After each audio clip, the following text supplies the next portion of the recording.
de febrero del 2018. ¿Qué tal? Muy buenos días, bienvenidos a su programa Contacto Directo. Empezamos revisando quiénes son hoy nuestros invitados. Nos acompañarán Paul Salazar, consejero nacional electoral, para revisar los preparativos de la consulta popular este domingo. Seguridad, el sistema informático, la entrega de los resultados. Además, Fernando Núñez Fábrega, ex canciller de Panamá. Núñez Fábrega, junto al entonces presidente de Panamá, Ricardo Martinelli, fueron quienes otorgaron asilo político al ex asambleísta Galo Lara. La justicia ecuatoriana ha aceptado revisar la sentencia contra Lara. Vamos a analizar el caso desde la perspectiva de su asilo y su posterior deportación de Panamá. Y además, Víctor Rodríguez, presidente del Centro de Derechos Civiles y Políticos de Naciones Unidas. Un repaso al examen que se realizó al Ecuador en el 2016 por parte del Comité de Derechos Humanos de la Organización de Naciones Unidas. Sus observaciones, sus recomendaciones, ¿qué avances ha habido desde entonces?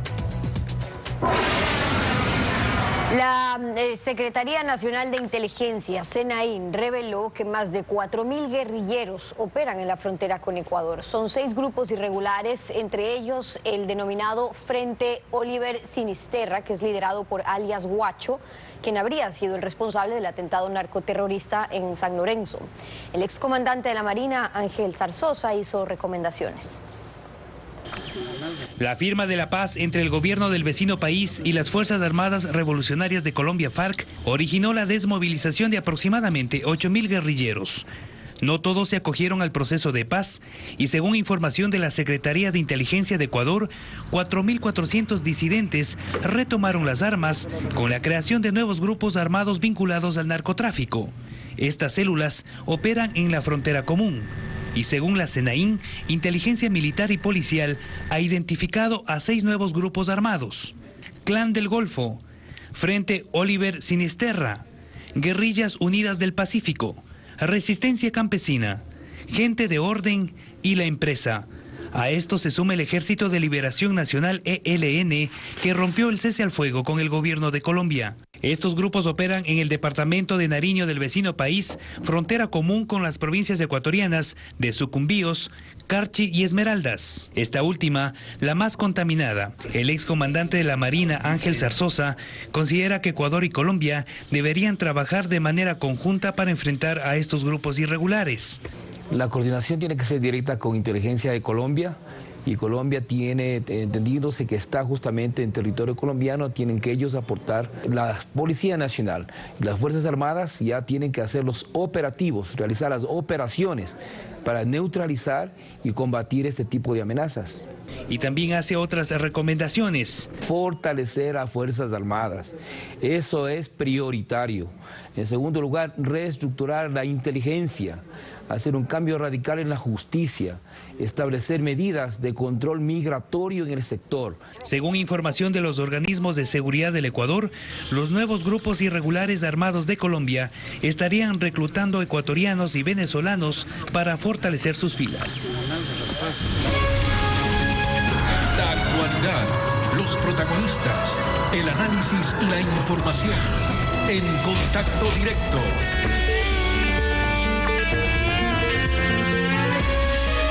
¿Qué tal, Eni? Buen día, ¿cómo te va? Muy bien, Estefi, amigos televidentes, buenos días. Este domingo los ciudadanos acudiremos a las urnas a ejercer nuestro derecho al voto y nos pronunciaremos sobre 7 preguntas en un ejercicio de consulta popular y referéndum que supone un nuevo reto para los organizadores de este evento. Esta mañana nos acompaña el consejero nacional electoral Paul Salazar. Ingeniero, buenos días. Muy buenos días, Lenin. Un saludo cordial a la ciudadanía. Antes de entrar a los temas que refieren al proceso como tal, queremos que nos aclare una duda en relación a la pregunta 3, que trata sobre el cese en funciones de los integrantes del Consejo de Participación Ciudadana, la designación de integrantes temporales y la elección de un nuevo consejo. En el anexo se señala que el Consejo de Participación Ciudadana y Control Social en Transición ejercerá sus funciones de forma improrrogable hasta que se instale el nuevo consejo tras su elección, que será coincidente con los próximos comicios para designar a las autoridades de los gobiernos autónomos descentralizados. Las reformas sobre temas electorales deben realizarse un año antes de los procesos, según el 117 de la Constitución, pero el 106 señala que el pronunciamiento popular es de inmediato y obligatorio cumplimiento. ¿Cuándo se realizaría esa elección si llegara a triunfar esa tesis dentro de 2 días? Bueno, primero que nada tenemos que focalizarnos a lo que se nos viene. Es decir, el domingo 4 de febrero, el pueblo ecuatoriano va a ir a las urnas para decidir en función de lo que hayan hecho el análisis correspondiente sobre las 7 preguntas que ha planteado el presidente constitucional de la República en su legítimo derecho, en el marco de sus competencias. A partir de ahí, una vez que nosotros finalicemos este proceso nacional electoral, este proceso electoral, el Consejo Electoral hará los análisis respectivos para preparar plan operativo, cronograma, presupuesto de las siguientes elecciones, es decir, las elecciones 2019. Sería muy prematuro analizar jurídicamente, dado que en primera instancia tiene que haber una decisión por parte del pueblo ecuatoriano. Pero eso, la fecha de esa elección dependerá del Consejo Nacional Electoral. Debe ser indudablemente con las elecciones seccionales, podrían ser antes, podrían ser después.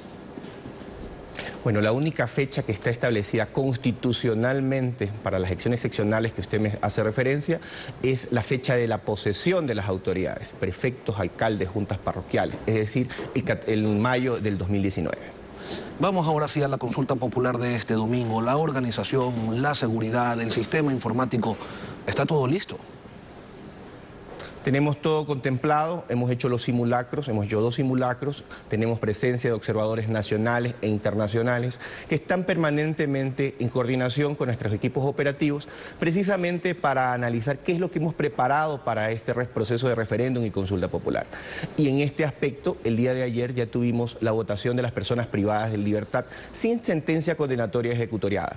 Un total de 3.302 personas privadas de libertad. Es un porcentaje relativamente interesante, es el 36.9%, se instalaron 73 juntas a nivel nacional. El día de hoy vamos a ejecutar el programa Voto en Casa, que es una facilidad que da el Consejo Nacional Electoral para personas que se hayan inscrito previamente, es un total de 756 personas, con ciudadanos, ciudadanas que tengan más del 75% de discapacidad. En este sentido, previo a la jornada electoral, ya los paquetes electorales se encuentran en las bodegas, exceptuando la provincia de Pichincha, que es la última provincia que se tiene planificado trasladar los paquetes electorales hasta el día de mañana. La campaña, ¿cómo la evalúan? La Organización de Estados Americanos ha hecho algunas observaciones de manera pública. Bueno, como Consejo Nacional Electoral, nosotros hemos dado las facilidades a las 40 organizaciones, tanto políticas como sociales, a tal punto que el Fondo de Promoción Electoral hasta el día de ayer fue pautado en su integralidad y solamente restaba un 1% de pendiente de su ejecución. En este sentido, significa que tanto las organizaciones que estaban a favor del sí, así como las que estaban a favor del no, tuvieron la facilidad de poder generar el pautaje correspondiente en medios de televisión, prensa escrita, radio y vallas publicitarias. ¿Cómo garantizar que los primeros resultados oficiales se los tenga efectivamente a las 8 de la noche como ustedes han ofrecido?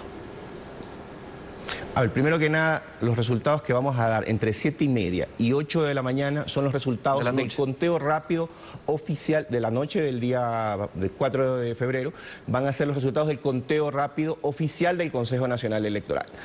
¿Qué vamos a hacer? Vamos a generar una muestra de 2.221 juntas receptoras del voto, en el cual vamos a tener un contacto permanente con nuestros funcionarios en los recintos electorales, de tal manera de tener esas juntas con antelación. Es decir, a las 7:30, 8 de la noche ya tendremos estabilizadas las muestras. A partir de ahí y en paralelo vamos a estar transmitiendo desde cada uno de los recintos electorales a través de los escáneres o a través de la digitalización mediante la herramienta de monitoreo y seguimiento de las operaciones electorales, que es la primera vez a nivel regional que se implementa una herramienta de esta naturaleza. Vamos a estar transmitiendo las actas de escrutinio de las más de 35.000 juntas receptoras del voto, tanto a nivel nacional como del exterior. ¿En qué consiste este sistema? Este sistema consta de 3 componentes. Un primer componente que está orientado a que cada uno de los funcionarios del Consejo Nacional Electoral tengan en su dispositivo móvil una herramienta que permita ir reportando las novedades que se están dando en la jornada electoral.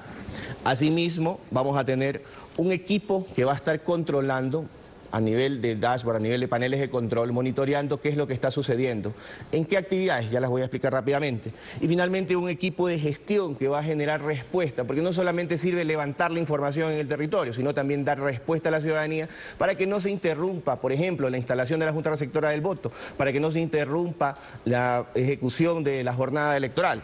En este sentido, tanto el primer componente que va a ser manejado por los coordinadores de recinto y los coordinadores líderes de mesa va a constar, va a controlar la llegada del paquete electoral, va a controlar la instalación de la Junta Receptora del Voto, si los miembros de Junta Receptora del Voto asistieron, si fueron capacitados, va a controlar la llegada del personal de los funcionarios del CNE. Vamos a poder transmitir en vivo y en tiempo real en los recintos a nivel nacional y del exterior, videos y fotos de lo que esté ocurriendo en la jornada electoral.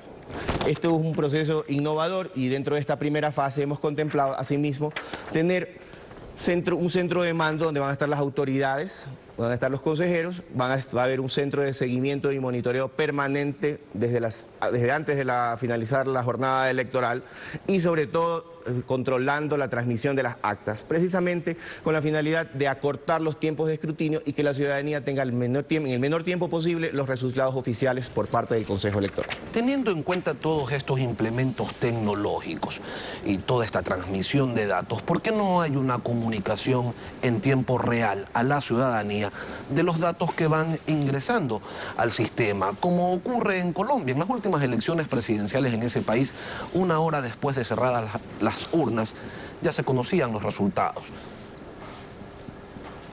A ver, nosotros vamos a, inmediatamente que vayan llegando las actas de escrutinio, las vamos a ir dando a conocer a través de nuestra página web.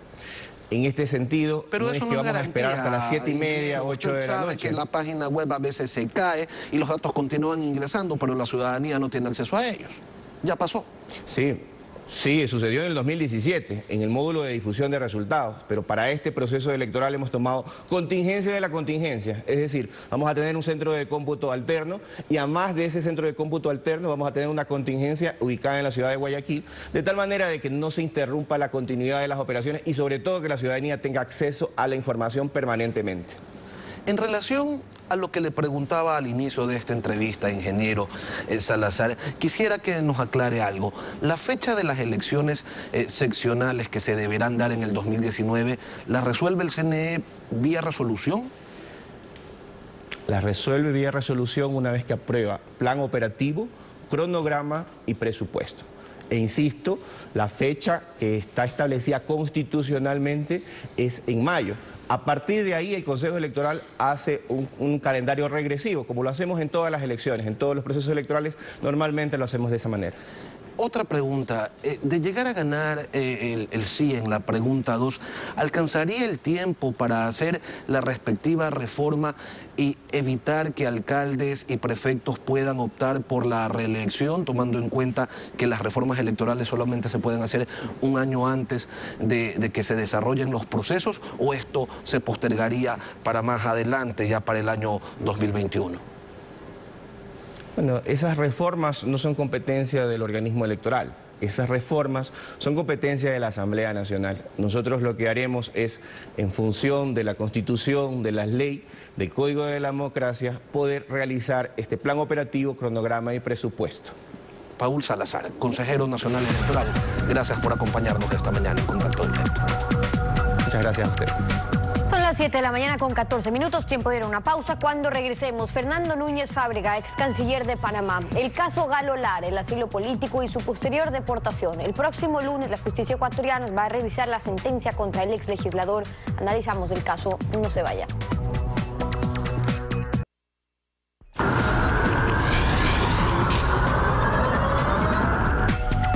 La Corte Nacional de Justicia fijó para este lunes 5 de febrero la audiencia en el caso de Galo Lara Yepes, sentenciado a 10 años de cárcel por el crimen de Quinza Loma. La Corte aceptó una solicitud de revisión de la sentencia. Vamos a analizar este caso no desde el ámbito judicial que le corresponde determinar a la Administración de Justicia en el caso Quinza Loma, sino de los antecedentes en el contexto político, porque está en Ecuador el ex canciller de Panamá, Fernando Núñez Fábrega. Bienvenido a Contacto Directo y gracias por acompañarnos. Gracias a ti.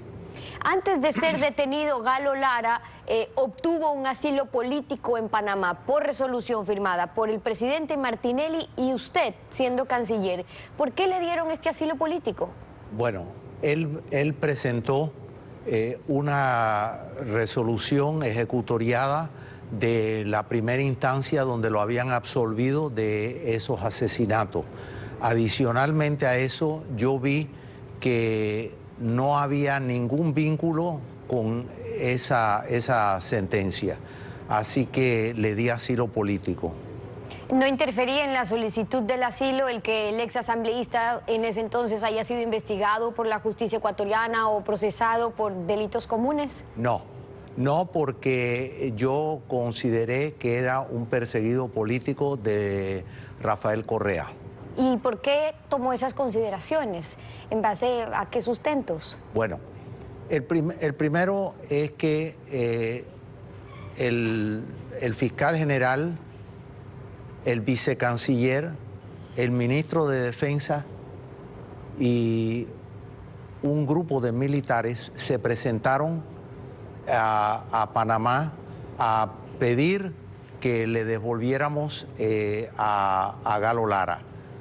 Entonces después montaron una campaña a través de diferentes medios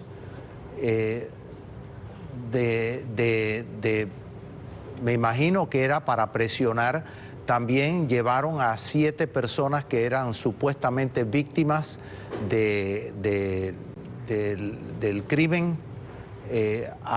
Los alojaron en diferentes hoteles y yo me pregunté que por qué era necesario ese despliegue de potencia, y yo le di asilo a Galo Lara. Es decir, si se trataba de un delito común el que se estaba siguiendo, nosotros tenemos y reportamos a diarios casos de crímenes reprochables por todos lados, en los que no se ve un despliegue de todas las autoridades, o en este caso pues estábamos hablando incluso de la movilización que hicieron hasta Panamá. Lo que usted suponía es que si se encontraba una comitiva de alto nivel como la que fue hacia su país, no respondía solamente al interés en el delito común el cual se le estaba, el delito por el cual se le estaba acusando, sino un interés político. Así es. El canciller que me sucedió, Francisco Álvarez de Soto, sí cambió, hizo el trueque por el barco Doria. El barco Doria, tuvimos unos problemas, los habían interceptado en aguas internacionales, era una operación encubierta de la DEA, pero y con el gobierno de Australia. El velero iba a Australia para terminar con el problema de narcotráfico, pero no les podía revelar eso porque iban a incumplir con la DEA. Es decir, mientras esto ocurría en Ecuador, detuvieron en aguas internacionales una bandera, un barco de bandera panameña, Así es. Doria se llamaba. ¿Por qué este barco era tan importante para Panamá? ¿Por qué pidió Panamá la devolución de Doria y a cambio de qué, a cambio de ello más bien se pidió que revoquen el asilo? Así es. El problema era de que era una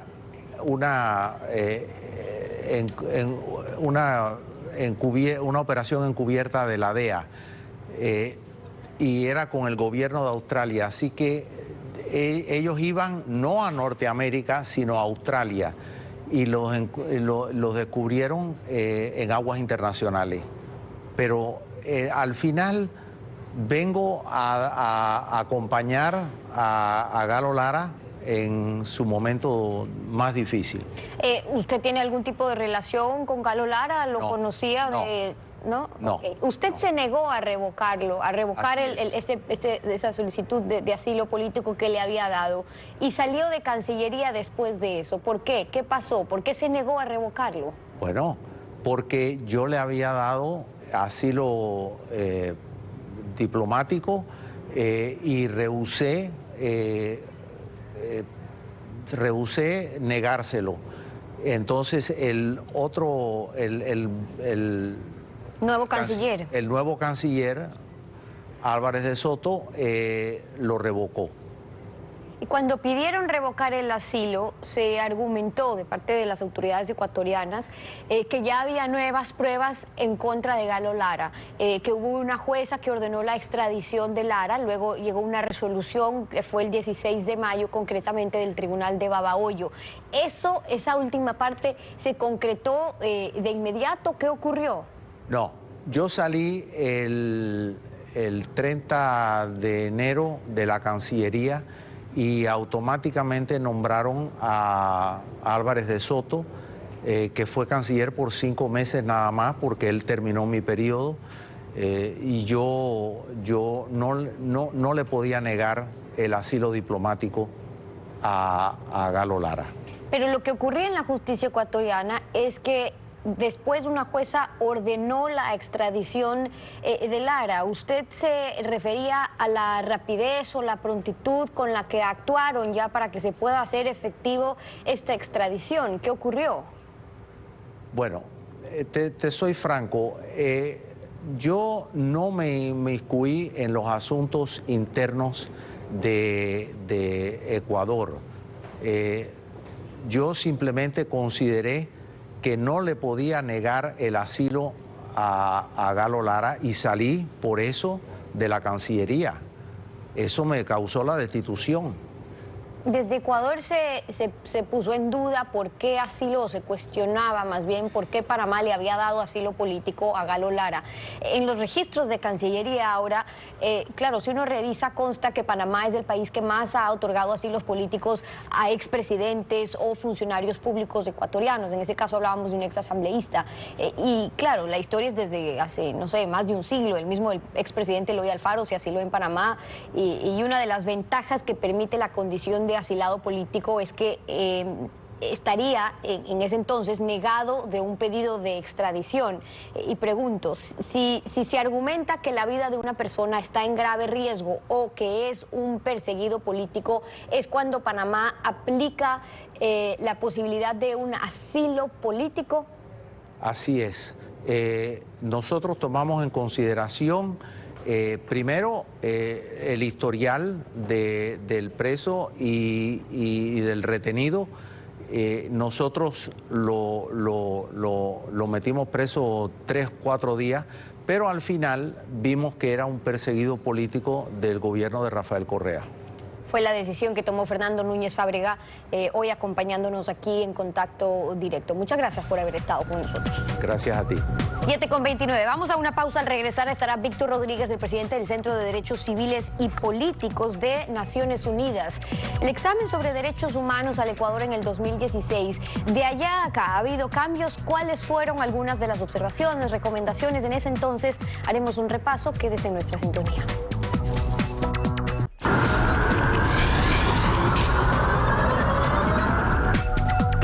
A esta hora nos acompaña desde los estudios de la capital de la República Víctor Rodríguez, miembro del Comité de Expertos en Derechos Humanos del Sistema de Naciones Unidas en Ginebra y presidente del Centro para Derechos Civiles y Políticos. Rodríguez participó en el examen que se realizó al Ecuador en 2016 por parte del Comité de Derechos Humanos de la Organización de Naciones Unidas. Ese examen arrojó observaciones y recomendaciones. Le damos los buenos días al señor Rodríguez y le consultamos de lo que se observó en ese momento, agosto del 2016, a cómo estamos ahora. ¿Se registra algún avance?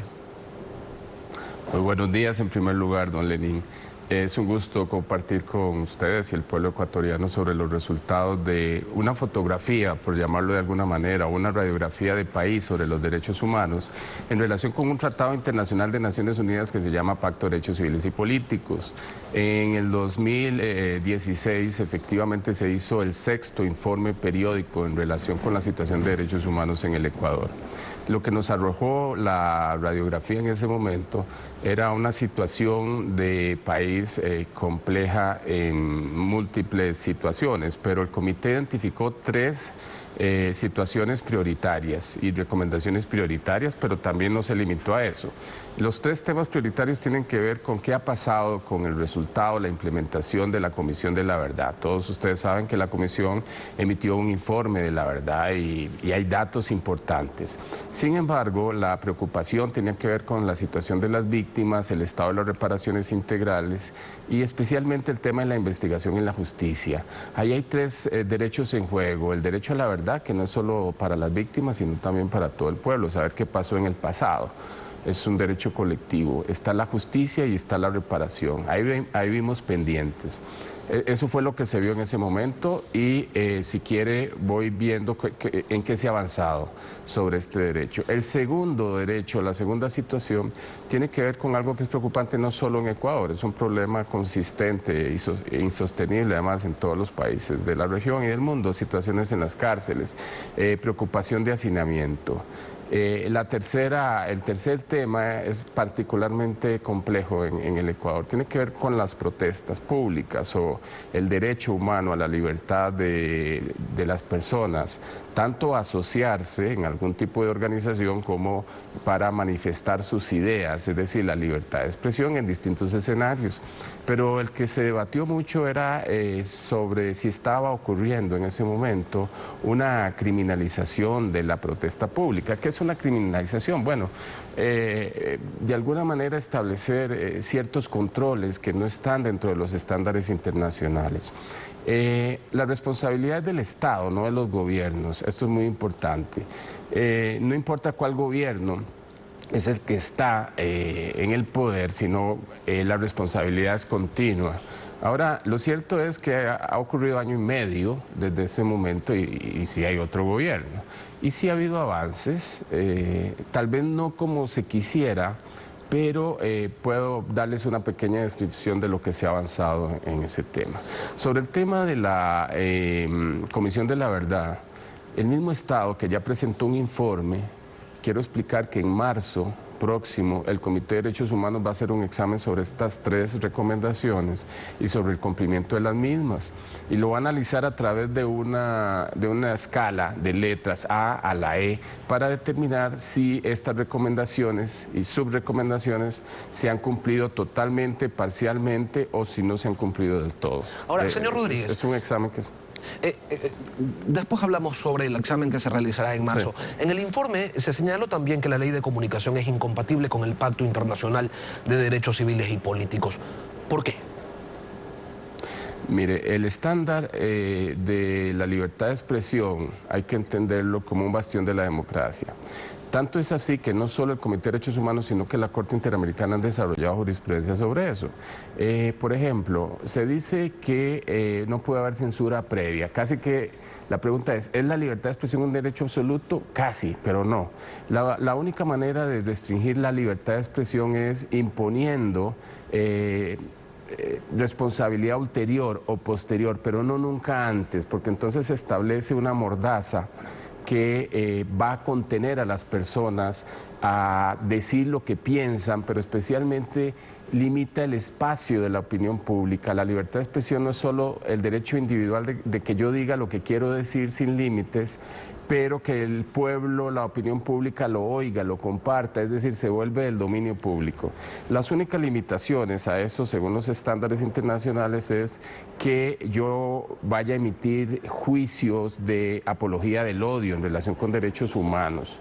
Entonces, si no es esa la situación, no se puede establecer controles.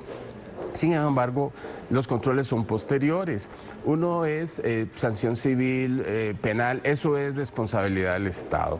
Sin embargo, identificamos que esta ley de comunicación ejercía ciertos controles que no estaban justificados en un marco de inseguridad democrática o de inseguridad, que eso es una de las situaciones donde el tratado permite establecer límites, pero no obstáculos a la libertad de expresión.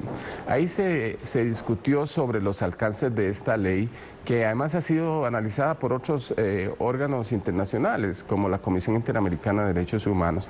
Le cuento que el debate fue amplio y sí se identificó que esta ley generaba un mensaje, no solo por el tema de la responsabilidad que tienen los medios de comunicación, que tienen que aprender a generar información con responsabilidad. Yo creo que esto es un problema de cultura de derechos humanos, pero si un medio invade los derechos humanos de otras personas, como por ejemplo al honor, pues hay mecanismos para hacerlo. El hecho que se establezcan la... Otro de los puntos observados en el informe se refiere a la falta de independencia judicial. Y señalaban allí que la figura del error inexcusable contemplada en el Código Orgánico de la Función Judicial atentaba precisamente contra ella, contra la independencia. Sin embargo, acá en el país, el titular del Consejo de la Judicatura defiende esa noción y considera que se trata de una buena cosa. ¿En qué quedamos? Sí, mire, yo decía que la libertad de expresión es el bastión de la democracia. Voy a decir que la independencia judicial es el bastión del Estado de Derecho. Es decir, cuando no hay una independencia judicial, que no es solo institucional, sino en el ejercicio individual de cada juez y de cada operador de justicia, existen límites que puedan generar un temor en un ejercicio individual de la procuración de la justicia, entonces estamos en problemas. El juez sabe el derecho, es decir, para eso estudió, para eso está formado. No pueden existir directrices, pero también deben existir ciertos controles posteriores, sancionatorios, pero disciplinarios en relación con actos de jueces que, por ejemplo, prevarican, pero esa es una situación muy particular. No se puede cuestionar una decisión jurídica y bien sustentada, aunque no estemos de acuerdo, eso no es censurable. Pero si un juez falla de una manera claramente en contra de la ley, ahí sí se le puede abrir un expediente administrativo. Lo que no se puede hacer es generar desde una situación preliminar, decirle a los jueces o a los operadores de justicia en qué línea resolver o cómo no resolver o no condenar al Estado o ese tipo de cosas generan un resquebrajamiento terrible en la institucionalidad democrática. Entonces, este tema de la responsabilidad de los jueces, por ejemplo, en tema de tomar decisiones sobre si una persona que acaba de ser acusada, detenida de un delito, puede, por ejemplo, ser puesto a disposición por prisión preventiva, eso debe ser una excepción. La regla más bien es buscar medidas alternativas. Los errores inexcusables pueden alcanzar para que sin una manera muy clara se pueda restringir o amenazar el ejercicio de la función judicial. También se recomendó al Estado que revise su legislación para que la libertad de asociación no se pueda vulnerar. El gobierno derogó los polémicos decretos 16 y 739 con los que se controlaba las organizaciones sociales y en su lugar emitió el decreto 193 donde constan 6 causales de disolución para dichas organizaciones. ¿Se mejoró o solo hemos cambiado de número en la resolución? Bueno, mire, el derecho a la asociación como el de la libertad de expresión es lo más amplio posible y entonces la regulación es que se constituya cualquier tipo de organización mientras no cometa un delito, es decir, ni haga nada ilegal. Desde esa perspectiva no debería existir una preocupación por lo que haga o no haga o por el objeto de la reunión de estas personas. Para mí los controles tienen que ser ex post facto, no previamente. Entonces, el problema no es tanto la ley, el decreto y cómo se modifica, sino el ambiente de temor también y de un control innecesario. Yo diría que casi una paranoia en relación con lo que hacen las organizaciones de la sociedad civil. Y si la organización civil recibe recursos de cooperación internacional, cómo los gasta, etcétera, tiene que rendir cuentas al donante.